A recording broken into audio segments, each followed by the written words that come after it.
ചിത്താർദ്രീഭാവമുച്ചൈർവപുഷി ച പുളകം ഹർഷബാഷ്പം ചഹിത്വാ ചിത്തം ശുദ്ധേത്കഥം വാ കിമു ബഹുതപസാ വിദ്യയാ വീതഭക്തേ ത്വദ്ഗാഥാസ്വാദസിദ്ധാഞ്ജനസതതമരീമൃജ്യമാനോയമാത്മാ ചക്ഷുർവത്തത്വസൂക്ഷ്മം ഭജതി ന തദാഭ്യസ്തയാ തർക്കകോട്യാ.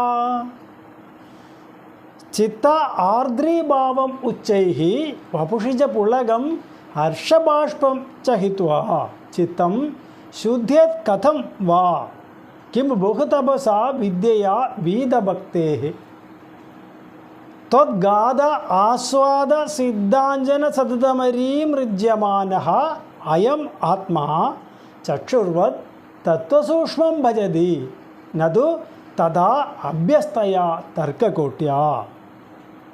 ചിത്താർദ്രീഭാവമുച്ചൈ വപുഷി ച പുളകം ഹർഷബാഷ്പം ചഹിത്വാ. ചിത്തത്തിൽ ആർദ്രീഭാവം, വളരെ ഉന്നതമായ ആർദ്രീഭാവം, അതുപോലെ തന്നെ വപുഷി ച പുളകം, ശരീരത്തിൽ രോമാഞ്ചമുണ്ടാവുക, ഹർഷബാഷ്പം ചഹിത്വാ, ആനന്ദബാഷ്പം കണ്ണിൽ നിന്ന് പൊഴിയുക, ഇതെല്ലാം ഇല്ലാതെ ചിത്തം ശുദ്ധേത് കഥം, എങ്ങനെയാണ് മനസ്സ് ശുദ്ധീകരിക്കപ്പെടുന്നത്? കിമു ബഹുതപസാ വിദ്യയാ വീതഭക്തേ, വളരെ കാലം തപസ് ചെയ്തുകൊണ്ടോ വളരെയധികം വിദ്യ നേടിയ കൊണ്ടോ ഭക്തിയില്ലെങ്കിൽ ഇതൊന്നും മനസ്സിനെ ആർദ്രഭാവത്തിലേക്ക് എത്തിക്കാൻ സഹായിക്കുകയില്ല. ത്വദ്ഗാഥാസ്വാദ സിദ്ധാഞ്ജന സതതമരീമൃജ്യമാനഃ അയം ആത്മാ. അങ്ങയുടെ ഗാഥകൾ ആസ്വദിക്കുന്ന സമയത്ത് നമുക്ക് അനുഭവപ്പെടുന്ന ആ സിദ്ധാഞ്ജനം, ശ്രേഷ്ഠമായ കൺമഷി എന്നതുപോലെ സതതം അരീമൃജ്യമാനഃ, നിരന്തരമായിട്ട് ഈ മനസ്സിനെ ശുദ്ധി വരുത്തുവാനായിട്ട് ഉള്ള ഒരു സിദ്ധാഞ്ജനമാണ് ഭഗവാന്റെ ഗാഥകളെ പ്രകീർത്തിക്കുക എന്നത്. അയം ആത്മാ ചക്ഷുർവത്, ഈ ആത്മാവിനെ ഏത് പ്രകാരത്തിലാണോ കണ്ണുകൾക്ക് കൺമഷി എഴുതുമ്പോൾ തെളിച്ചം കിട്ടുന്നത് എന്ന് പറഞ്ഞതുപോലെ തത്വസൂക്ഷ്മം ഭജതി, ഭഗവാന്റെ തത്വങ്ങളെക്കുറിച്ച് മനസ്സിലാക്കാൻ ആ ആത്മാവിന് സാധിക്കുന്നു. നതു തഥാഭ്യസ്തയാ തർക്കകോട്യ, ആ സൂക്ഷ്മതത്വത്തെ അറിയാൻ ധാരാളം വിദ്യ സമ്പാദിച്ചതുകൊണ്ടോ തർക്കശാസ്ത്രങ്ങളിലൊക്കെ അവഗാഹം നേടിയതുകൊണ്ടോ ഒന്നും മനസ്സിനെ ആർദ്രീഭാവത്തെ നേടാൻ സാധിക്കുന്നതല്ല. അതുപോലെ തന്നെ ആ ഈശ്വരീയമായ സൂക്ഷ്മതത്വത്തെ മനസ്സിലാക്കുവാൻ സാധിക്കുന്നതല്ല. ഒരു ഭക്തനെ അയാളുടെ മനസ്സിൽ ആർദ്രീഭാവം ഇല്ലാതെ എങ്ങനെയാണ് മനസ്സിന് ശുദ്ധി ഉണ്ടാക്കിയെടുക്കുവാൻ സാധിക്കുക എന്നാണ് മേൽപ്പത്തൂരിവിടെ ചോദിക്കുന്നത്. അങ്ങനെ മനസ്സിന് ആർദ്രീഭാവം ഉണ്ടാകുമ്പോൾ ശരീരത്തിൽ രോമാഞ്ചമുണ്ടാകും. ഭഗവാന്റെ കഥകളെയൊക്കെ ശ്രവിക്കുമ്പോൾ നമുക്ക് എന്തെന്നില്ലാത്ത ആനന്ദ കണ്ണീരുണ്ടാകും. ഇതെല്ലാം ഇല്ലാതെ ഏത് പ്രകാരത്തിലാണ് മനസ്സ് ശുദ്ധീകൃതമാകുന്നത്? ഒരിക്കലും ഭക്തിയില്ലാത്ത ഒരാൾ അനേകകാലം തപസ് ചെയ്തതുകൊണ്ടോ അല്ലെങ്കിൽ ധാരാളം ശാസ്ത്രങ്ങൾ അഭ്യസിച്ചതുകൊണ്ടോ ഒന്നും മനസ്സിനെ ജയിക്കുവാനായിട്ട് സാധിക്കുന്നതല്ല. ഏത് പ്രകാരത്തിലായാലാണ് ഈ മനോജയം നേടിയെടുക്കാൻ കഴിയുക എന്ന് ചോദിച്ചാൽ അത് ഭഗവാന്റെ ഗാഥകളെ പ്രകീർത്തിച്ചു കൊണ്ടിരിക്കുമ്പോൾ ആ ആസ്വാദനമാകുന്ന സിദ്ധാഞ്ജനം നമ്മുടെ മനസ്സിനെ ശുദ്ധീകരിക്കും. ഏത് പ്രകാരത്തിലാണോ അഞ്ജനം കണ്ണിനെ തെളിയിക്കുന്നത് എന്ന് പറഞ്ഞതുപോലെ നമ്മുടെ മനസ്സിനെ ഈ ഭഗവാന്റെ കഥകൾ തെളിമ നൽകി ഭഗവത് തത്വത്തെ മനസ്സിലാക്കുവാനുള്ള കഴിവിനെ പ്രദാനം ചെയ്യും എന്നാണ് പറയുന്നത്. അല്ലാതെ ധാരാളം ശാസ്ത്രങ്ങൾ അഭ്യസിച്ചതുകൊണ്ടോ വളരെയധികം തപസ്സുകൾ ചെയ്തതുകൊണ്ടോ ഒന്നും ഈ ഭഗവത് തത്വത്തെ മനസ്സിലാക്കിയെടുക്കാനായിട്ട് സാധിക്കുന്നതല്ല എന്നാണ് ഇവിടെ പറയുന്നത്. ചിത്താർദ്രിഭാവമുച്ചൈർവപുഷിജപുളകം ഹർഷബാഷ്പം ചഹിത്വാ ചിത്തം ശുദ്ധേത് കഥം വാ കിമുപഹുതപസാ വിദ്യയാ വീതഭക്തേ ത്വദ്ഗാദാസ്വാദസിദ്ധാഞ്ജനസതതമരീം ഋജ്യമാനോയമാത്മാ ചക്ഷുർവത്തത്വസൂക്ഷ്മം ഭജതി നതു തദാഭ്യസ്തയാ തർക്കകോട്യാ ധ്യാനം തേ ശീലയേയം സമതനുസുഖബദ്ധാസനോ നാസികാഗ്രാന്യസ്താക്ഷ പൂരകാദ്യർജിത പവനപദശ്ചിത്തപത്മം ത്വവാഞ്ചം ഊർധ്വാഗ്രം ഭാവയിത്വാ രവിവിദുഷിഖിന സംവിചിന്യോപരിഷ്ടാത് തത്രസ്ഥം ഭാവയേ ത്വാം സജലജലധര ശ്യാമളം കോമളാംഗം. ധ്യാനം തേ ശീലയേയം സമതനു സുഖബദ്ധാസന നാസികാഗ്രാന്യസ്താക്ഷ പൂരകാദ്യൈ ജിതപവനപദ ചിത്തപത്മം തു അവാഞ്ചം ഊർധ്വാഗ്രം ഭാവയിത്വാ രവിവിദുഷിഖിന സംവിചിന്യ ഉപരിഷ്ടാത് തത്രസ്ഥം ഭാവയേ ത്വാം സജലജലധര ശ്യാമളം കോമളാംഗം. ധ്യാനം തേ ശീലയേയം, ഭഗവാനെ അങ്ങയെ ധ്യാനിക്കുന്ന ഞാൻ ശീലിച്ചോളാം. ഏതു പ്രകാരത്തിൽ? സമതനു, ശരീരത്തെ സമമാക്കി ഉറപ്പിച്ചുകൊണ്ട്, സുഖബദ്ധാസനഃ, ഏതെങ്കിലും സുഖകരമായിരിക്കുന്ന ആസനവിശേഷത്തെ സ്വീകരിച്ചിട്ട്, നാസികാഗ്രാന്യസ്താക്ഷ, നാസികയുടെ മേലറ്റത്ത് നസിക്കപ്പെട്ട അക്ഷികളോട് കൂടിയവനായിട്ട്, പൂരകാദ്യൈഹി, പൂരക കുംഭക രേചക ക്രമത്തിൽ ജിതപവനപദ, ഈ വായുമാർഗത്തെ പൂരക കുംഭക രേചക ക്രിയയിലൂടെ ജയിച്ചിട്ട്, ചിത്തപത്മം തു അവാഞ്ചം, മനസ്സാകുന്ന ഈ പത്മം അത് താഴേക്ക് കമിഴ്ന്നിരിക്കുന്നതായ ആ പത്മത്തെ ഊർധ്വാഗ്രം ഭാവയിത്വ, മുകളിലേക്ക് തിരിച്ചതായി ഇരിക്കുന്നതായിട്ട് സങ്കല്പിച്ചിട്ട്, രവി വിദുഷിഖിനഃ സംവിചിന്യ ഉപരിഷ്ടാത്, ആ നേരെ ഉയർന്നിരിക്കുന്ന താമരയുടെ കർണികയിൽ സൂര്യനെയും ചന്ദ്രനെയും അഗ്നിയെയും സംവിചിന്യ, നന്നായി ഓർമ്മിച്ച് അല്ലെങ്കിൽ നന്നായി ധ്യാനിച്ചിട്ട്, ഉപരിഷ്ടാത് തത്രസ്ഥം ഭാവയേത്വം, അതിൻ്റെ ഉള്ളിലായിട്ട് കുടികൊള്ളുന്ന അങ്ങയുടെ രൂപത്തെ ഞാൻ ധ്യാനിക്കാം. ഏതു തരം രൂപമാണ്?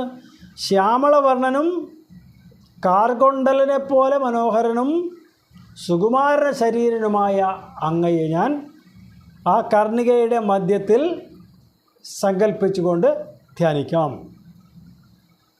അപ്പോൾ ഈ ശ്ലോകത്തിലൂടെ മേൽപ്പത്തൂർ നമുക്ക് പറഞ്ഞു തരുന്നത് എങ്ങനെയാണ് ധ്യാനിക്കേണ്ടത് എന്നാണ്.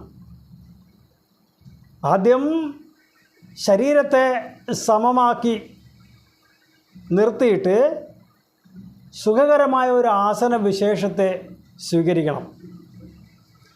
അത് കഴിഞ്ഞിട്ട്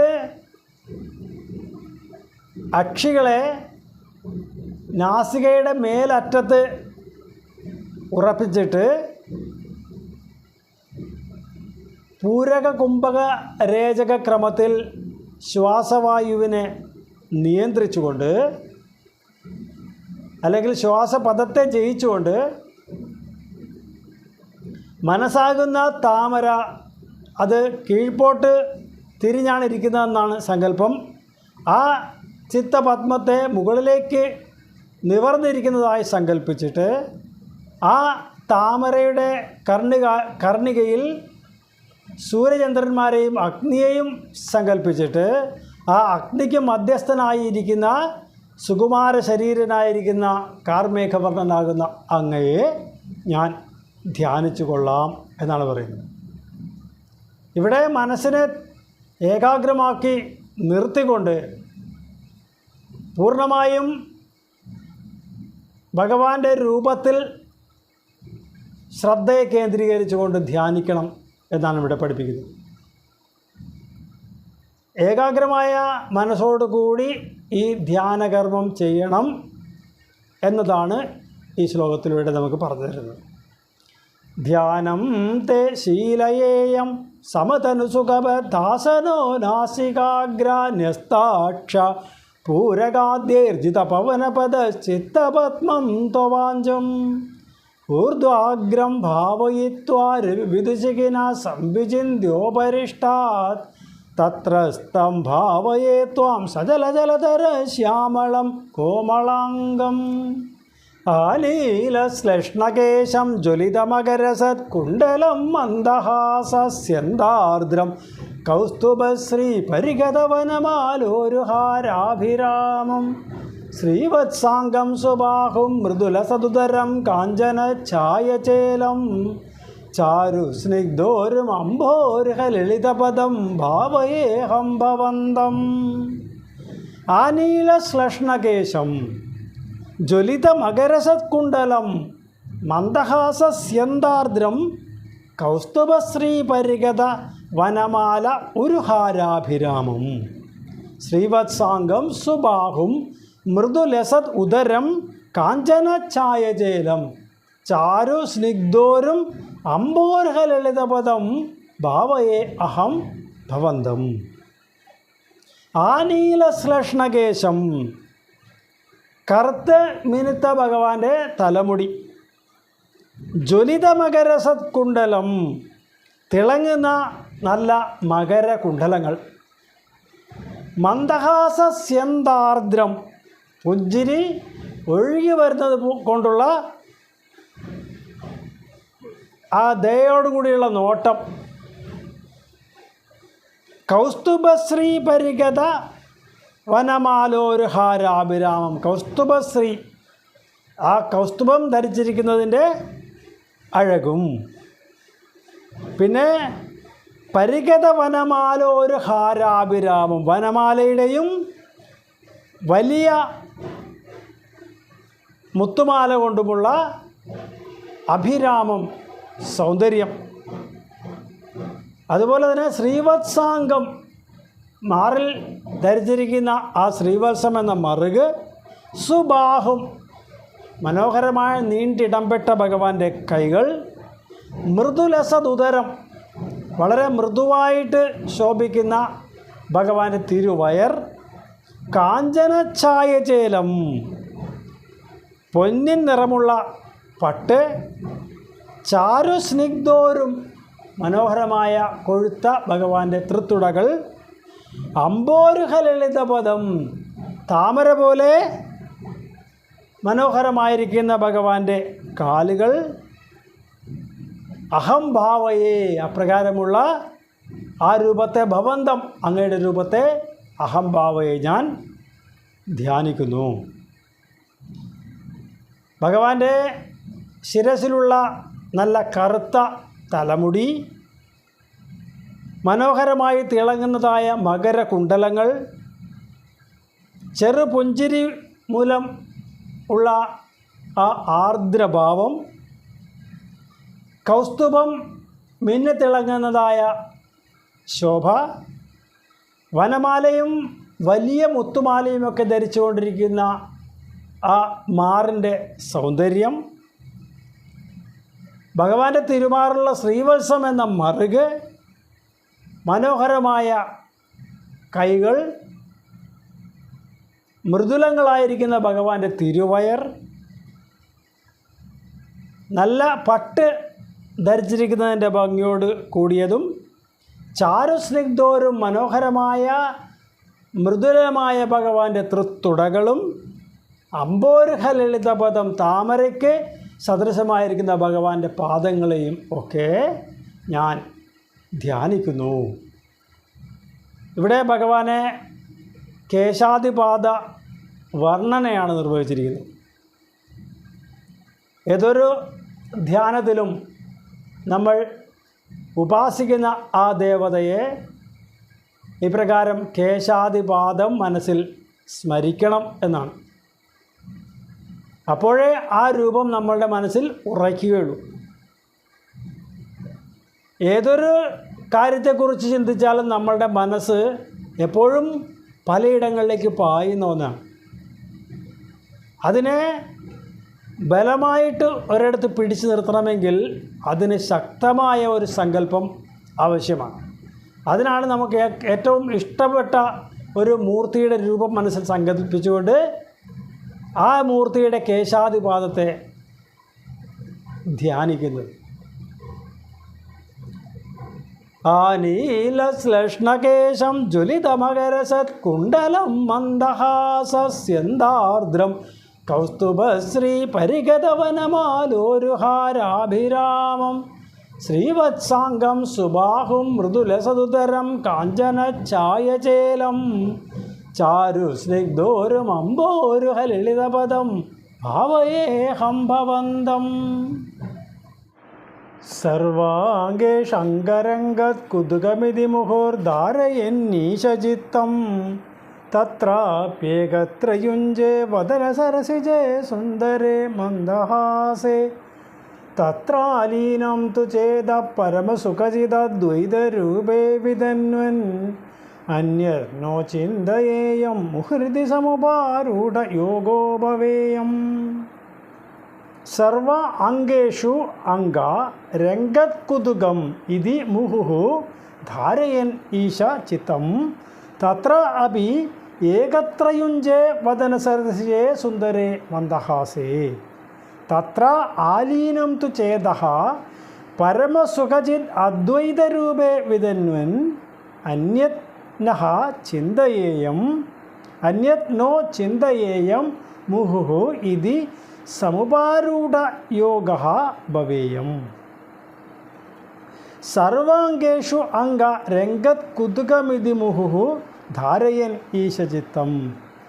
അല്ലയോ ഈശ, അല്ലയോ അംഗ, അല്ലയോ ഭഗവാനെ, സർവ അംഗേഷു ഭഗവാന്റെ തിരുസ്വരൂപത്തിലെ എല്ലാ അംഗങ്ങളിലും രംഗത് കുതുകം വളരുന്ന താല്പര്യത്തോടുകൂടി കൗതുകത്തോടുകൂടി മുഹുഃ ധാരയൻ ഈശചിത്തം ഇപ്രകാരം മനസ്സിനെ വീണ്ടും വീണ്ടും അങ്ങയുടെ ആ രൂപത്തിൽ ഉറപ്പിക്കും.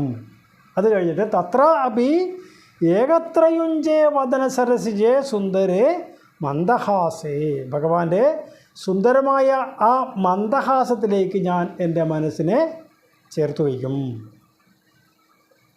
പിന്നെയോ തത്ര ആലീനം തു ചേതഃ അങ്ങനെ അതിൽ തന്നെ ആ ഭഗവാന്റെ മന്ദഹാസത്തിൽ തന്നെ മനസ്സ് പൂർണ്ണമായും അലിഞ്ഞു ചേർന്ന ആ അവസ്ഥയിൽ പരമസുഖചിത് അദ്വൈതരൂപേ വിതന്വൻ ആ പരമാനന്ദ സ്വരൂപം ആകുന്ന ആ ബ്രഹ്മത്തിൽ മനസ്സിനെ മുഴുകിപ്പിക്കും, ചേർത്ത് വയ്ക്കും.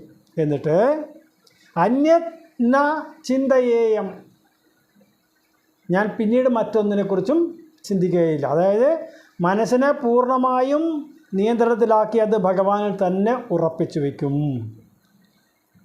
പിന്നീട് മറ്റൊന്നിനെക്കുറിച്ചും ചിന്തിക്കുകയില്ല. ഇതി സമുപാരൂഢ യോഗോപവേയം പ്രകാരം വീണ്ടും വീണ്ടും ഞാൻ സമാധി പൂണ്ടവനായിട്ട് ഇരിക്കും. ധ്യാനത്തിൻ്റെ ഈ അവസ്ഥയിൽ വച്ചിട്ട് ആദ്യം ഭഗവാന്റെ കേശാദിപാദവും പാദാദികേശവും ഇങ്ങനെ ചിന്ത ചെയ്ത് മനസ്സിൽ ഉറപ്പിക്കും. അത് കഴിഞ്ഞിട്ട് മനസ്സ് മറ്റൊന്നിലേക്കും വ്യാപരിക്കുന്നില്ല എന്ന് വരുന്ന അവസ്ഥയിൽ പിന്നീട് ഭഗവാന്റെ ആ മുഖം, കണ്ണ്, മൂക്ക്, കവിള്, ചുണ്ട്, നെറ്റി, പുരികം ആ ഭാഗത്ത് മാത്രമായിട്ട് മനസ്സിനെ കേന്ദ്രീകരിക്കും. അതും കഴിഞ്ഞ് ഒന്നുകൂടി മനസ്സിന് നിയന്ത്രണം കിട്ടുന്ന സമയത്ത് ഭഗവാന്റെ ആ പുഞ്ചിരിയിൽ മാത്രമായിട്ട് മനസ്സിനെ കേന്ദ്രീകരിക്കും.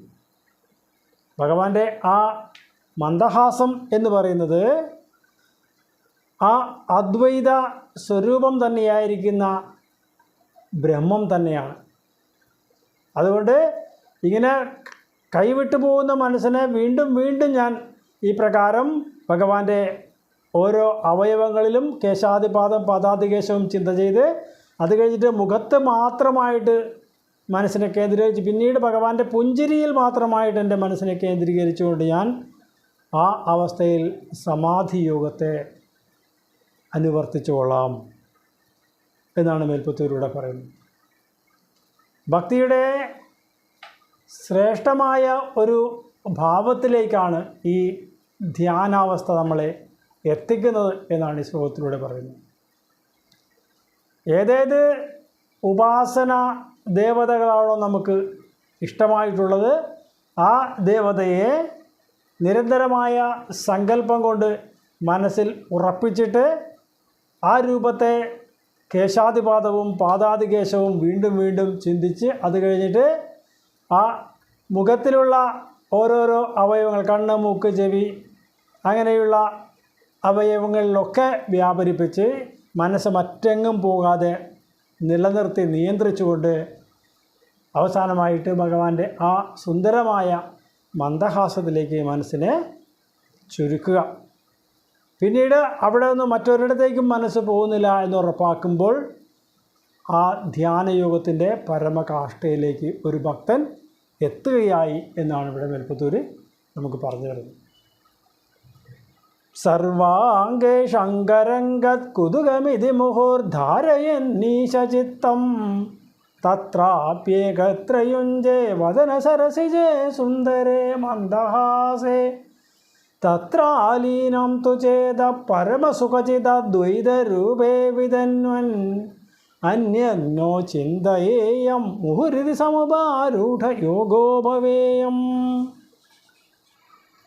ഇത്തം ത്വധ്യാനയോഗേ സതി പുനരണിമാദ്യഷ്ടസംസിദ്ധയസ്താ ദൂരശ്രുത്യാദയോഭിഹമഹമികയാ സമ്പതേയുർമുരാരേ തുൽസംപ്രാപ്തൗ വിളംബാവഹമഖിലമിദം നാദ്രിയേ കാമയേഹം ത്വാമേവാനന്ദപൂർണം പവനപുരപദേ പാഹി മാം സർവതാപാത്.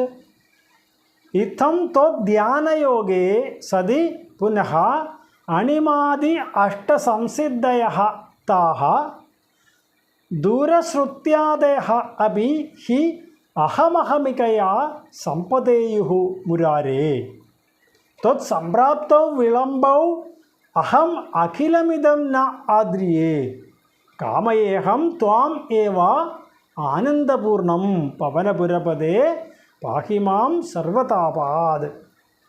ഇത്തം ഇപ്രകാരം ത്വധ്യാനയോഗേ അങ്ങയുടെ ധ്യാനമാകുന്ന ഈ യോഗത്തിൽ സതി പുനഃ അണിമാദി അഷ്ടസംസിദ്ധയഃ താഃ ഇപ്രകാരം അങ്ങയുടെ ധ്യാനയോഗത്തെ വശപ്പെടുത്തി കഴിഞ്ഞാൽ ഒരു ഭക്തനെ അണിമാദി സിദ്ധി അണിമ ഗരിമ മഹിമ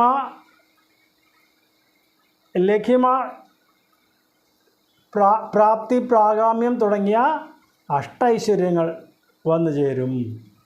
അതുകൂടാതെ ദൂരശ്രുത്യാദയഃ അപി ദൂരശ്രവണം പരകായ പ്രവേശനം തുടങ്ങിയ മറ്റും വേറെയും പലതും ഇങ്ങനെ അഹമിഹമികയാ ഞാനാദ്യം എന്ന് പറഞ്ഞ് ഇങ്ങനെ ഓരോന്നും സമ്പതേയുഹു മുരാരേ ഇതെല്ലാം ആ ഭക്തനിലേക്ക് വന്നു ചേരും അല്ലയോ ഭഗവാനെ.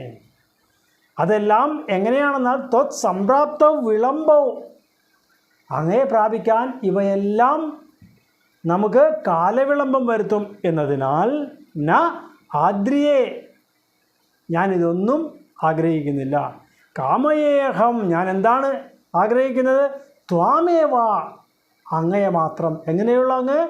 ആനന്ദപൂർണം ആനന്ദസ്വരൂപം തന്നെയായിരിക്കുന്ന അങ്ങയെ മാത്രമേ ഞാൻ ആഗ്രഹിക്കുന്നുള്ളൂ ഭഗവാനെ. അതുകൊണ്ട് പാഹിമാം സർവതാപാത് എല്ലാ ദുഃഖങ്ങളിൽ നിന്നും എന്നെ രക്ഷിക്കണേ എന്ന് പറഞ്ഞുകൊണ്ട് ഈ ദശകവും ഭഗവത്പാദത്തിൽ സമർപ്പിക്കുന്നു മേൽപ്പത്തൂർ.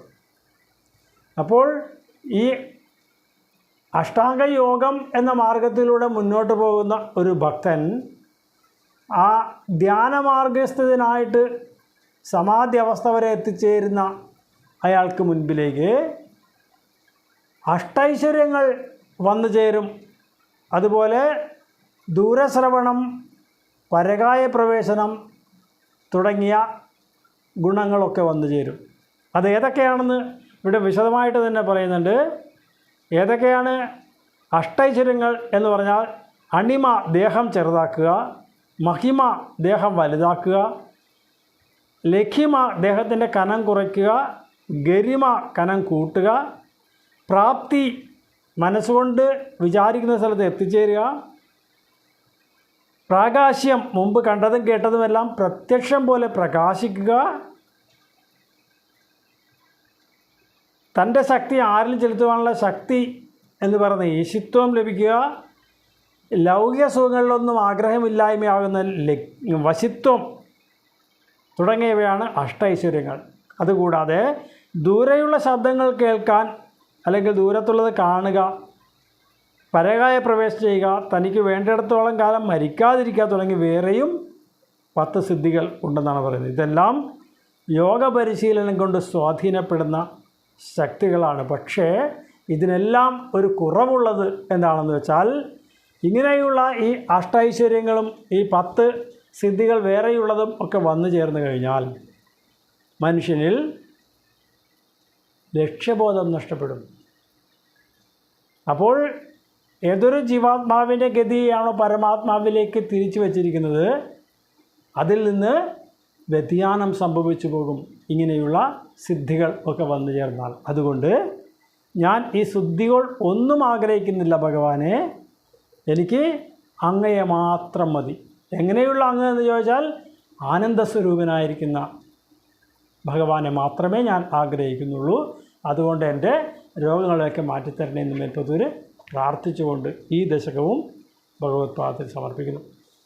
ഇത്തം ത്വധ്യാനയോഗേ സതി പുനരണിമാദ്യഷ്ടസംസിദ്ധയസ്താ ദൂരശ്രുത്യാദയോ വിഹമഹമികയാ സമ്പതേയുർമുരാരേ ത്വൽസംപ്രാപ്തൗ വിളംബാവഹമഖിലമിദം നാദ്രിയേ കാമയേഹം ത്വാമേവാനന്ദപൂർണം പവനപുരപദേ പാഹി മാം സർവതാപാത്.